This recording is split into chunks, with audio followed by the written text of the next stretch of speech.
Dissecting Francis Stein podcast. What drives a woman to kill multiple lovers for love? Welcome to Dissecting Dr. Francis Stein. This podcast is where we discuss all things Francis Stein. We want to know what drives her, so we're going to dive into her personality, her character, and just see what it is that would drive a woman to kill multiple men. All right, today I'm Patricia Bradshaw. I am the author of Introduction of Francis Stein. I have an audiobook. You can get the book. You can go to Amazon and pick up the book. But in order to really enjoy this podcast, you need to get the book and listen for yourself so that you can chime in and give us your perspective. On my panel today, I have two beautiful people, and I'll let them introduce themselves to you. Hi, my name is Valencia Ward, and I am a mental health specialist. Patricia Bradshaw is a wonderful friend of mine, and she's written this outstanding book that we must dive into. Hi, I'm Latoya McLennan. I am a social science enthusiast. I'm here to discuss this wonderful book, Francis Stein. You just got to read it. I can't give it away to you, but I'm here to discuss those special topics. Patricia is a very good person in my life, and I'm happy to have this experience with her on today. Thank you. Thank you, guys. Okay. Well, we're going to dive in. Let's dive into what would drive a woman to murder multiple men for love. It's kind of contradictory because you're going to murder somebody, but you're looking for love. So let's get into that. I think we have one of the topics that we would like to talk about today is betrayal.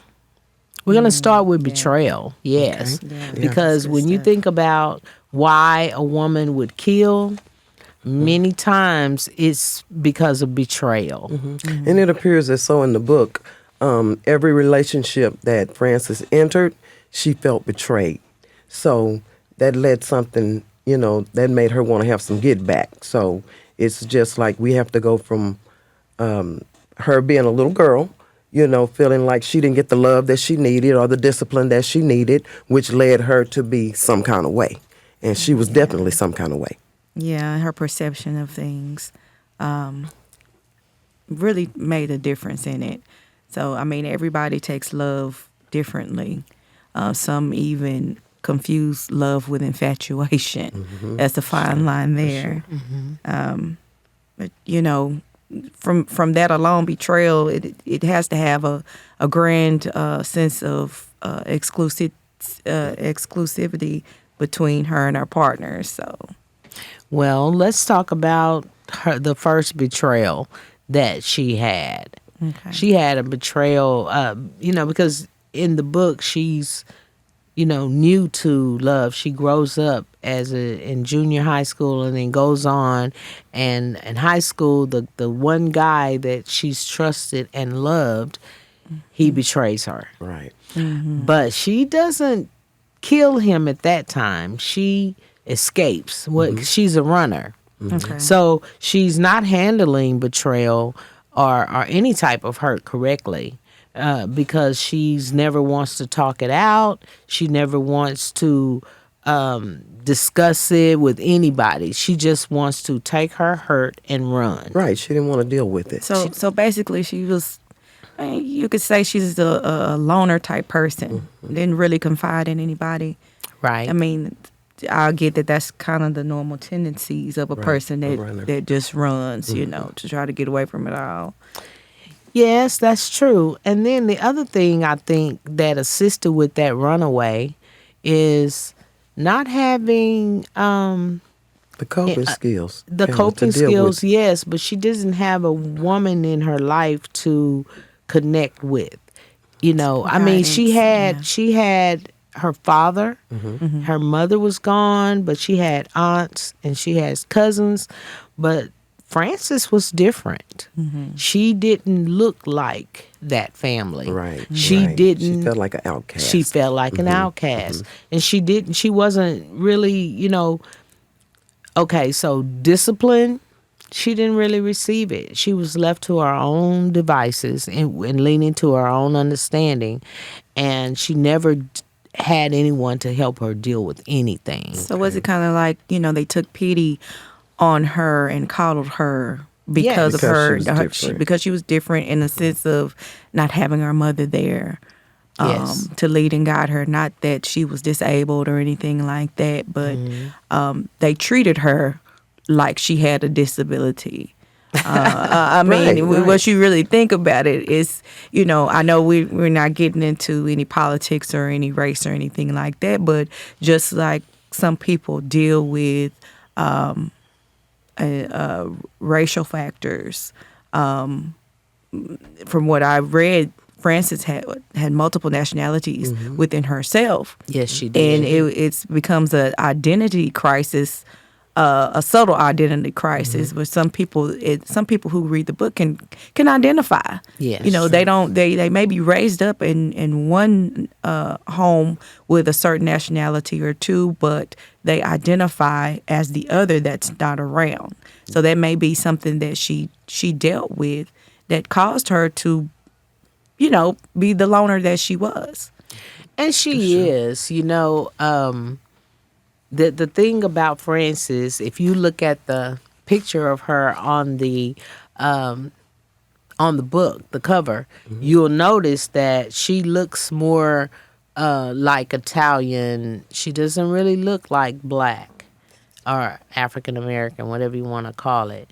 But she identified with her father, and he was Jewish and black. But she loved him because he loved her. And then everybody else around her did not remind her of herself. And then because she was the only one, the only daughter, the only child, they, like you said, they coddled her. She didn't get the discipline. She didn't get everything her cousins got, because when her cousins did wrong, they got a whooping or they got punished or whatever they got. They were being what I call raised, And disciplined. she saw the difference. So you think she felt tolerated?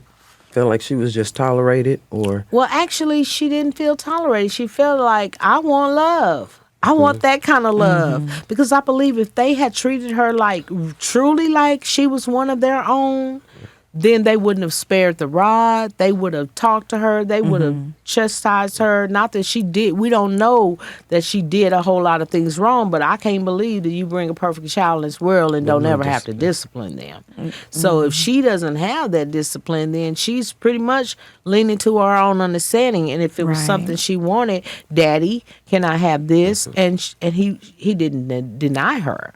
And he felt like because her mom wasn't there, he had to do that, So she had like a silent, even then, she had a silent rage that she couldn't identify. Yeah. Because here I am, I look at them when they get in trouble, and I don't get in trouble. And I may do the same thing. And really, it becomes a matter of, do they really love me? So do you think that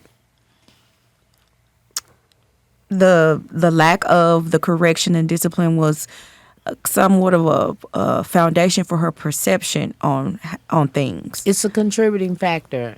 It is. Because really, if you leave a child to their own devices and their own understanding without any guidance, you don't know what they're going to come up and think about doing. And then a lot of times, okay, so in today's society, you see children, with on their own pretty much, and they're not receiving any guidance, and so they think that some of their behavior is acceptable, would be acceptable.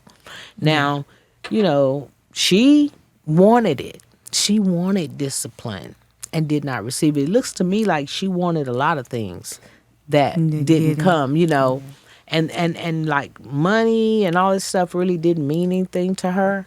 Because what she really wanted was true love. She wanted it from everybody that encountered her, but she didn't receive it that way. Right. Yeah. Okay. So, yeah. So what do you think was the breaking point for Francis to decide to, Start killing. yeah. What was the breaking point? I mean, at Okay, what so point? relationships. Okay. Because her first love and her college love, they hurt her. One hurt her by betrayal, by cheating. Right. The other hurt her by raping her. And then the preacher, you know, because he, you know, he just was playing Right. and ran up on the wrong one, just like Francis said. But then when I think about the other older gentleman in the book, he just, you know, I'll share this experience. I was a young girl, 18 years old, and I would go to get my car repaired, you know, because my grandmother would like take the car over there and get them to fix it. And so I would take it over there. And then time I get out the car, the man is hitting on me. He's hitting on me, and I hated that. I hated, number one, because you old enough to be my grandpappy. Okay? Wow. For real. You're old enough to be my grandpappy. Wow. You know, and I was only 18, so really he shouldn't have been trying to do that to me, I feel, I believe. But he did it so many times that one day he did it. And I told him, can I say what I want to say? Okay. Yeah. So I told him that if he didn't leave me alone, that I was going. He was in a wheelchair, y'all, by the way.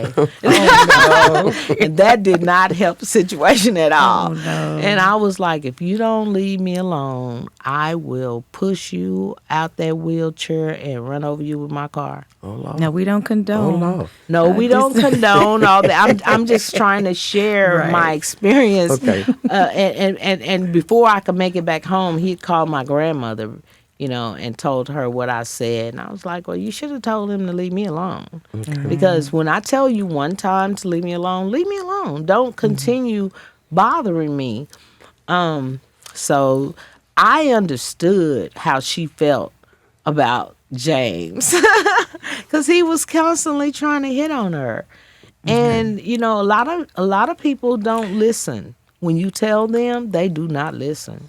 So you felt like that led her to say, okay. Yeah, I mean, you know, all the men that she, you know, participated in, Right. they all did something Okay. so like the old man, he annoyed her. Okay. Okay, he didn't really do anything, and he corrected her, so she didn't like that. Okay. Okay, and then, like I said, Jonathan cheated, and then Justin, he raped her. And then, you know, it's just her experiences with the men were left a bad taste in her mouth. So all the experiences that she had, she found one thing in each one of these individuals that she wanted. Yeah, that what it one was? thing that she liked about each guy. Okay. And see, they would be the perfect guy if they had everything else that goes with that one thing she likes, you know? Okay.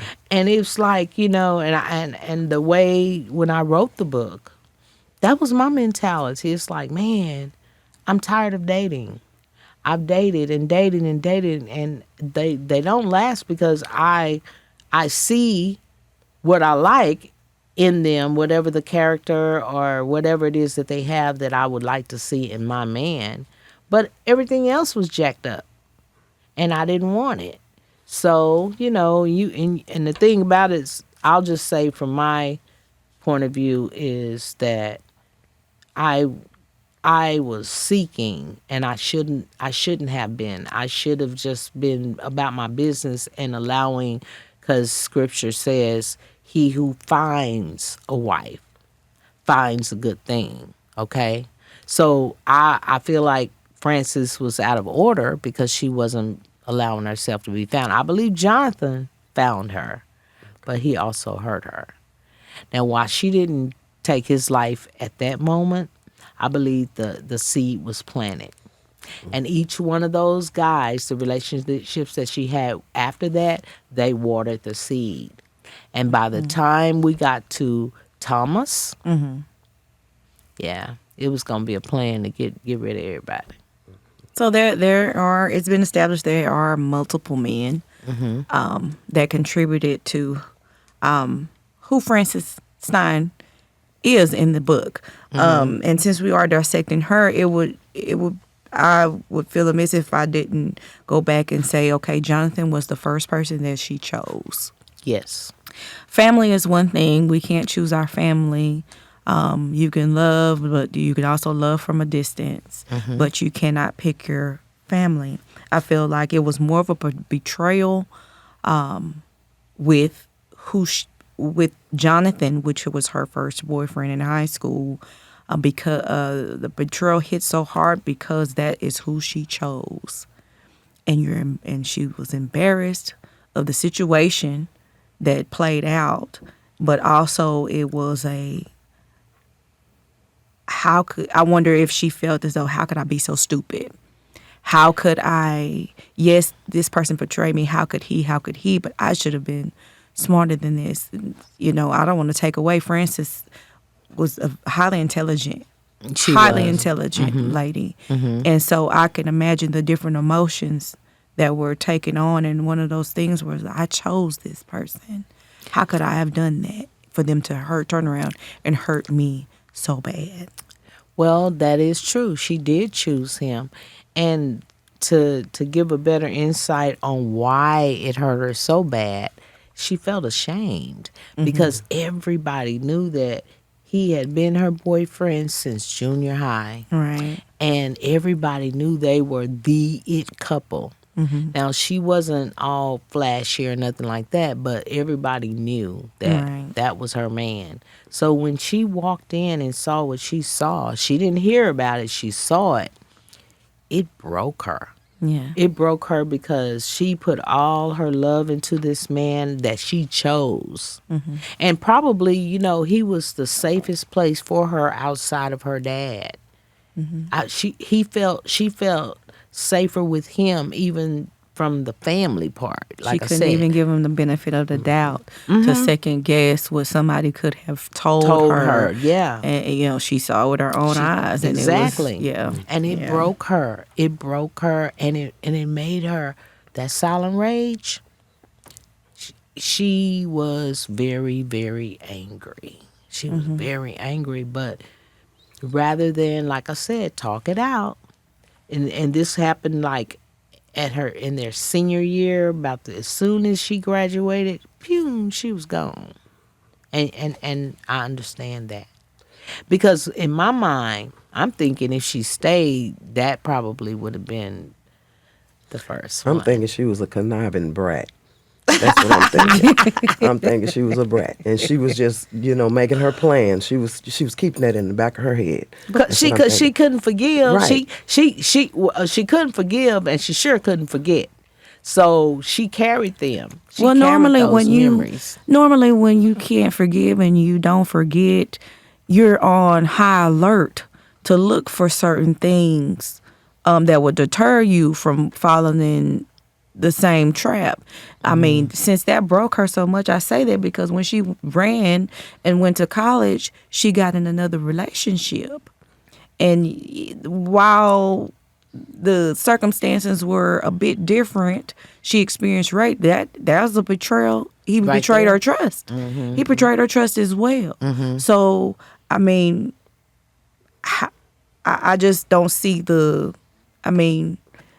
how much time. I mean, I know it's not much of a in-depth, timeline or that whatever, but I'm just saying, just from the emotions and the circumstance behind Jonathan, which was our high school mate, going into college to Justin and allowing him to do the same betrayal. Well, it is not the same betrayal. And okay, remember I told you that by the time she graduated, they had come up with a whole research thing that was successful, and she took that on. But they'd already been in school for 4 years. So she didn't go into college looking for another relationship. Right. She was going for school. And if you read the book, you'll see that she met him her first day of school. And really, they didn't have a relationship like that. They were just friends.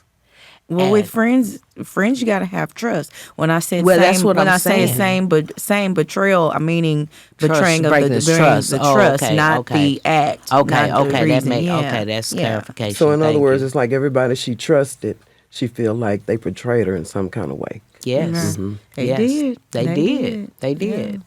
Because they were celebrating. So why did celebration have to turn into raping me? You know, she was betrayed. And then again, she didn't, well, not again, but she didn't try to get help with that.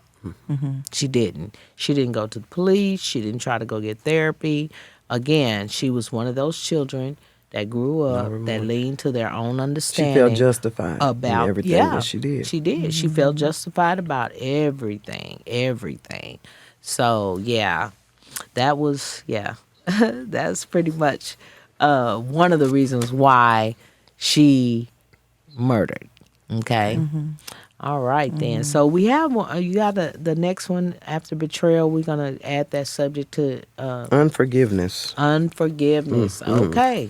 Yeah, unforgiveness. Yes. You think that I think that even if they would have asked for forgiveness, She probably still probably wouldn't because it was wouldn't. that seed that was planted in her. and then she told Jonathan, about I forgive you, but see, she She was really coaxed. didn't. She was really coaxed to do that. Yeah, she by was. her father Yes, because she did. she learned that her father and Jonathan ended up having a relationship, building one, a strong one at that. When she was gone, And that was betrayal to her as Yeah. well. Yeah. As well. Yeah, Yeah. She couldn't understand why he got close to Jonathan Knowing and what knowing Jonathan had hurt done. her in the past. So would it be safe to say Selfish. that because of her father's relationship with Jonathan kind of tainted their own? It did. It did because he really forced her to calm down about him. He forced her to accept him accept him. She had to accept Jonathan in her father's life. Relationship. Right? She, it forced her to do that, and she didn't like it at all. I understand that too. It's like, why would I have to come home and see this? Especially if I haven't dealt with it. Brat, okay. That's what that is. Well, it's not. I don't think she's a brat. I think because I've seen a brat. She didn't ever demonstrate brativity, if that's a word. Seemed like she did to me. It's she levels was a brat to to it. me. Levels yeah, to I said it. she was a Levels brat. to it. She pout every time something didn't go her way. Roll eyes and she was a brat. She was a brat. She was a brilliant brat. Yeah, she was. brilliant. Yeah, like a section in the book, around the time when she was getting her home built, and how she had been working with the contractor, had a rapport with him, but she still made it be known, if I can't trust you, we gonna have a problem. Now, And see, I think that's her. I think that was kind of her. Yeah. Just because To trust forewarn him. is trust is a trigger. You were talking about what's the trigger? Yeah. The trigger is trust. Okay. The trigger is betrayal. Anything that involves a lack of loyalty, and that's why with Javier that was important. You got to be loyal. I can't, I can't do it if you're not. So okay. Betrayal, we're talking about it. Unforgiveness, we're talking about it. Out of those two, just so far, what will measure more in the driving force to kill for love? I believe that if they had not done the cheating or the betrayal, they would need forgiveness. Okay? Right. So I'm thinking that the betrayal triggered it, and the fact that you never was going to get some forgiveness from Francis, because that's not what she did. Even though her No father remorse. tried to teach her and tell her you got to. Yeah, I remember what he says, well, Francis, you have to forgive or you won't be forgiven, she say, yeah, who said that? God?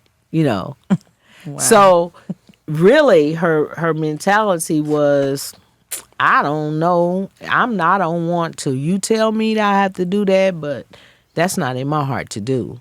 So betrayal is the trigger, and unforgiveness is why you had to go on and die. Because you betrayed her, she wasn't going to forgive you, but you was going to die for hurting her like that. Sealed your fate, pretty much. Yeah. Okay, well. Yeah. Yeah, it did. So I guess, I'm going to throw in there, because one of our topics we were going to talk about, since we're saying unforgiveness, let's talk about what we think might have happened had she forgiven. Because I think one of our things is forgiveness. Well, she would have been productive and went on and lived a semi-normal life, because in the brain of hers, it couldn't be normal. But I feel like she would have been a better person. First of all, we said that Frances didn't realize that whatever she did, she thought it was right. So maybe she felt like she didn't need no forgiveness. Well, she didn't think it was right, because she knew her killing was wrong, but she felt justified in doing it. Okay. She didn't think it was right. Because they betrayed her. And the reason why I know she didn't think it was right, because she covered her tracks. She tried to make sure she never got caught with that.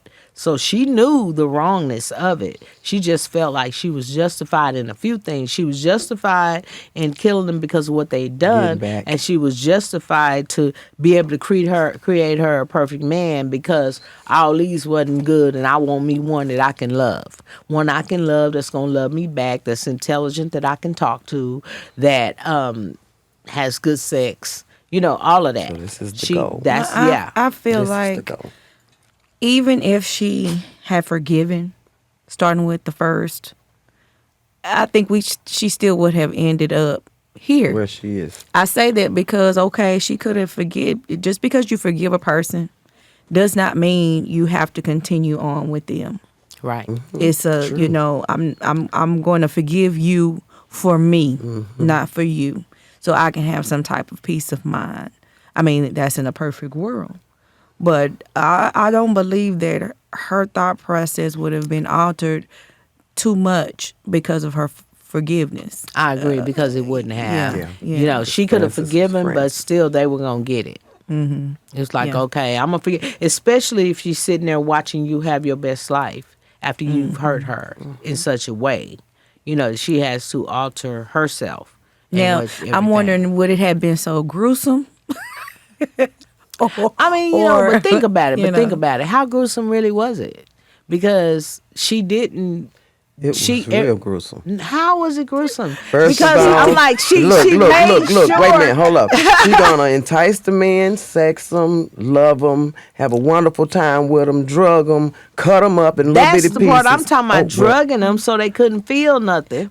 So I thought that was a piece. I thought that was a okay. You gonna die, but you ain't got to be in pain while you do it. They betrayed her love so tough that she didn't want nobody else to love on them even after death. As far as, what the tradition is, they find the body and be able to give him a proper burial. And that just... No, what she says is, no longer will I have to deal with a fraction of a man. That's her thought. Wow. That was her thought. But I felt like she had some type of compassion, because they didn't feel their pain. She made sure that they were poisoned, and then she kept their parts so she could make her and do what she wanted to do with them. So, she didn't shoot them. She just cut them up. She didn't shoot, and they couldn't Served them to they couldn't feel one cut because she'd already got them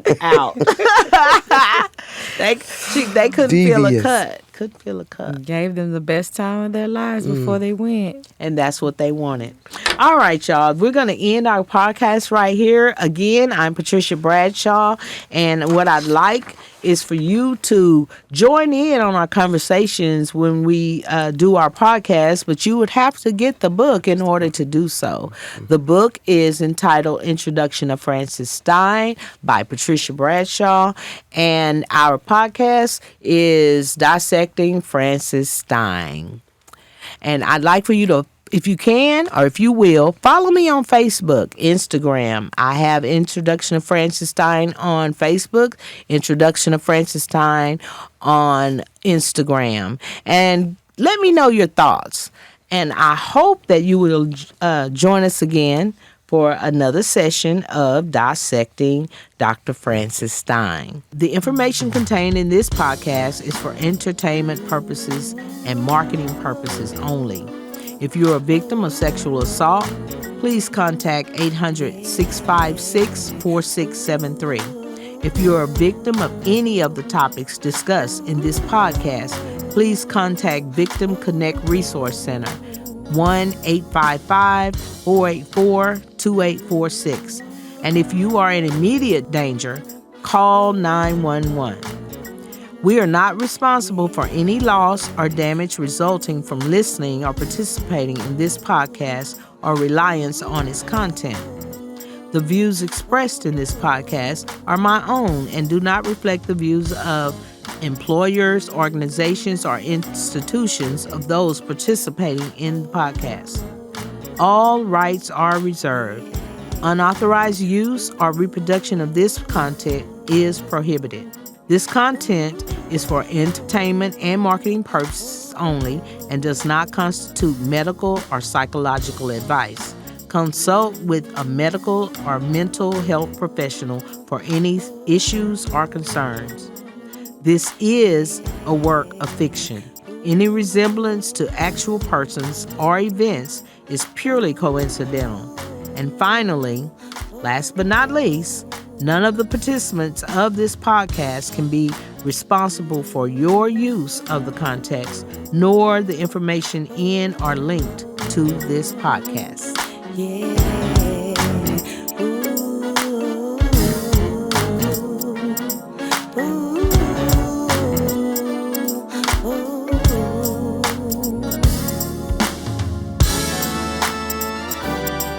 I'm tired of being by myself, so tired of being on my own. I am so tired of always wanting more, so tired. Don't wanna make it on my own, so open up a brand new door so I can walk through it. Never can be real sure, so I can rest in it. Need me a brand new life. I promise I will live right this time. This time I'm tired of being by myself, so tired of being so all alone. I am so tired of always wanting more, so tired. Don't wanna make it on my own, so open up a brand new door so I can walk through it. Never can be real sure, so I can rest in it. Need me a brand new start. I promise I will do better. I'm gonna do better this time. So open up a brand new door so I can walk through it. Never can be real sure,